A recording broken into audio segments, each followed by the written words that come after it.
थिन माहिना सूता पूजे बउआ के जानवा है तन हे पूजे बउआ के जानवा है तन हे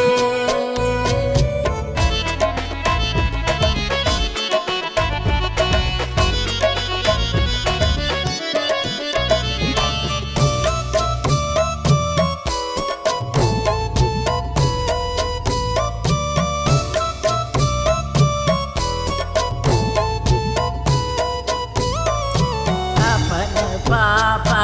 जय तयानंद बाना ने आवता सोन का चढ़ाए ने आवता सोन का चढ़ाए अपन मामी कटथिन माहिना सूता पूजे बउआ के जानवा होए तन हे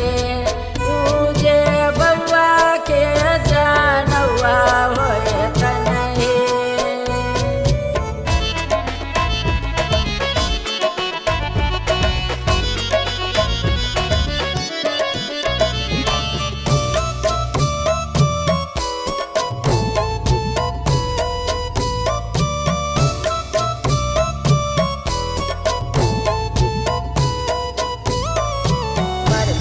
भैया जय तयानंद बाना ने आवता सोन का चढ़ाए ने आवता सोन का चढ़